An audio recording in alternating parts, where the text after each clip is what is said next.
America, these are the spoils that everybody's playing for. This is it. These are the spoils. The world is changing.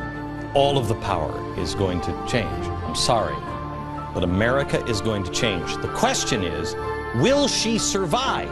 The answer is yes, if we pay attention. So who is playing? Who is sitting at the table and saying, I'm putting more chips on the table? Who is actually playing? I contend the United States is not playing. The United States is being played.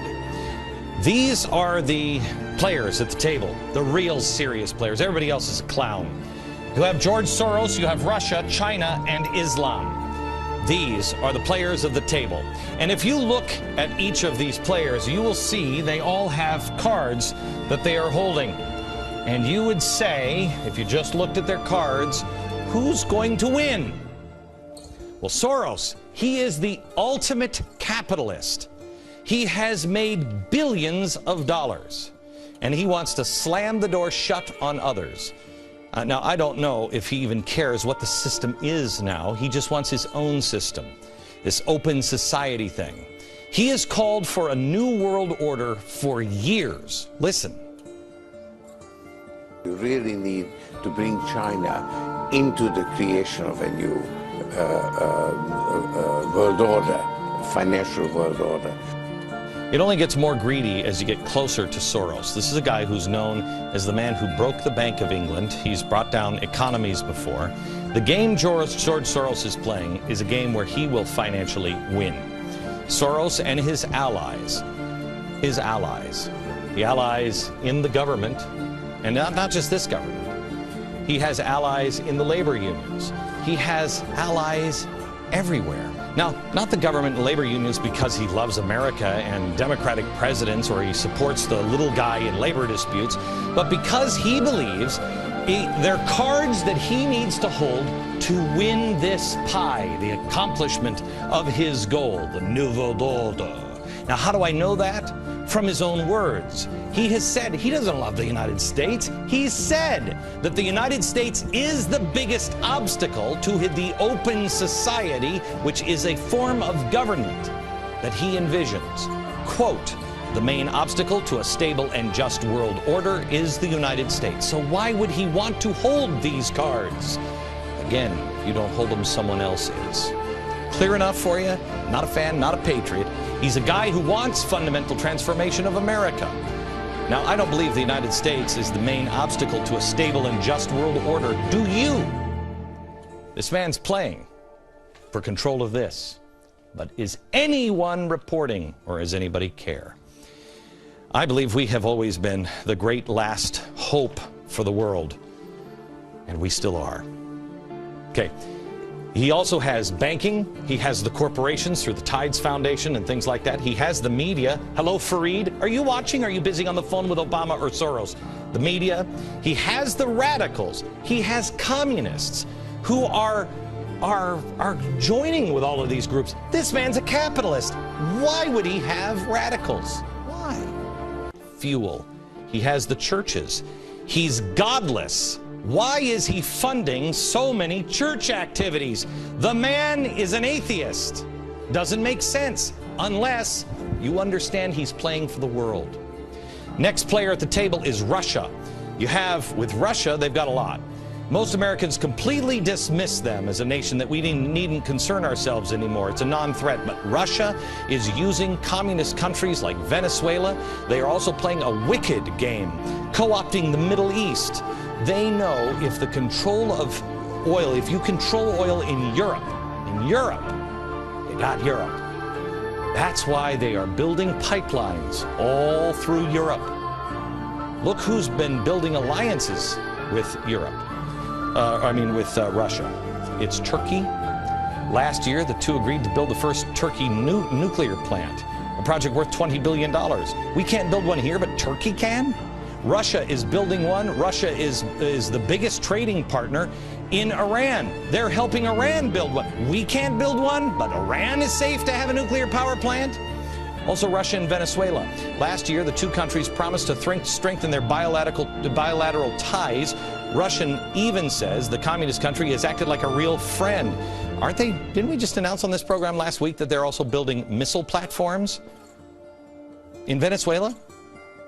Russia and Pakistan. Earlier this month, the president of Russia and Pakistan got together, had a little chat about working together on energy products, like building a pipeline and exploring for gas. Russia and Libya. Russia's foreign minister just met with the rebel leaders. They are even strengthening ties with China. That's a country they hate each other. They've never been friendly.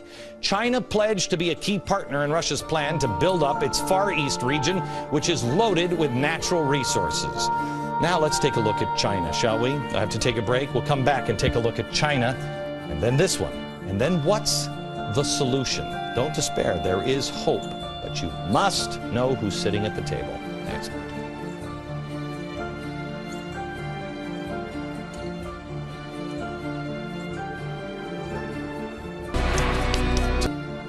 Tonight, I just want to show you the world is being divvied up. And I want to show you who the players are sitting at the table. Think of this as a poker game, and it's everything is in. And winner takes all. At least that's what some hope. Soros, we already showed you, he wants a new world order. He's with the UN, he's with the banks, he's with the corporations. An atheist is giving millions to churches to help him in this new world order. He's got radicals, communists helping him. He's on his payroll. I'm sorry, laundered money from him. He's got all of that happening. Why? He's a capitalist. You have Russia, radicals, military, and energy. They're sitting at the table. They're holding some good cards here, and they've already got Europe by the throat. Then you have China. China is the obvious winner here. They have plenty of money, plenty of people. They have tech, they have resources. The military is about to take over. Think of this. They have 1.4 billion people in China alone. We have 310 million. India has 1.2 billion. Got it? China is just investing in gold. They have invested, they're buying, what is it, 10,000 tons of gold here in the next year. It's crazy what they're doing. They've got the resources. These guys, there are three players at the table here that have a lot in common. They're playing with fire. They're playing with radicals, radicals, radicals. These guys do not like an unstable world. They don't like it. They're slower, more methodical. They don't want to upset the apple cart because they have 1.4 billion people. That thing becomes unstable. It's chaos in China. So they don't like an unstable world. Neither does Soros in the end. Soros has got to get rid of these people. He'll get rid of these people. He'll get rid of these people really in the end, because anything that is too radical, that has too many thugs, he's a businessman. A business. It's just business. It's not personal. When he's done, he's done. But he's playing with fire because he's also tied himself through these radicals down here. And this is the last one sitting at the table. Radicalized Islam. Islam, as it's done in the Middle East, they have the oil. But they also have something else that is a trump card, and that is God.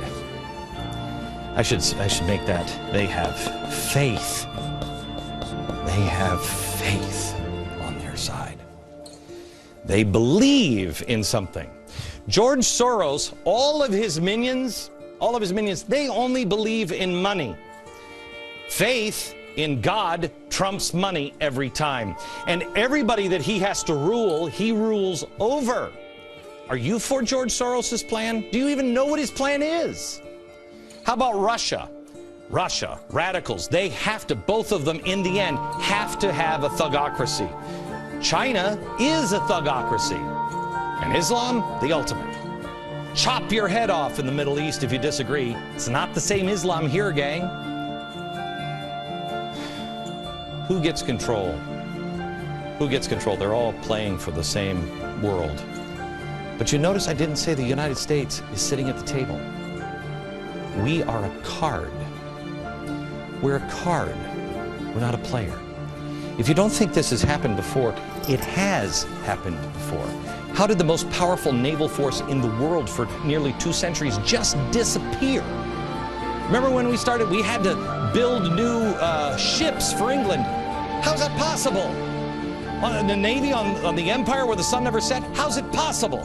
Because we were this player. at 1918. That was us. We had the money, and then we told people what to do. Islam, no matter what anybody else says, Islam, in the end, is the winner, because faith trumps all of these things. But there is hope. There's a way to beat it next. All right. Soros, Russia, China, all of these things. Islam, radicalized Islam is the winner against those guys. It is. In the end, it might take us years to get there, but it will win in the end. Why? All of that stuff works for most of the world because people will go along with it. The Chinese, the Russians, many in the Middle East, they'll all just go along with it. They'll just take it. Even the Europeans will, but Americans won't. Americans won't do it unless we're robbed of our spirit. That's what Cass Sunstein is attacking. Be uncomfortable in your poverty so you become more responsible, more self-reliant, more moral. Be forged in the fire. That is Benjamin Franklin, and that is the American spirit. And we have to join together. Community organizing is the buzzword. In the end, who wins? The guy with the money? No. For a while, the people with the food, the people with the energy. But I contend it's not the people of faith. It is with the people with a firm reliance of divine providence that also fight for true freedom. It's the little guy that always wins. The giant lumbering corporations? No, they always lose. The giant bloated system set up by Louis in Versailles? Loser. For a while they may win. But is the farmer behind the tree with a rifle or a rake? It was the farmer with the rifle and the rake hiding behind that tree that took the most lumbering giant of its day out. The most powerful nation on earth took him down. It is David that beats Goliath with faith every time. Goliath loses in the end because all Goliaths are arrogant. If we have firm reliance in the protection of divine providence, all you need is a tree and a rake. Because we had a tree, a rake, and a rifle in '76 when we were a collection of farmers and brought down the British Empire. We just have to hold on to firm reliance of the protection of divine providence and hold on. I'm telling you, gang, we must lock arms this summer to defeat the great powers of the earth and beyond that have aligned against us.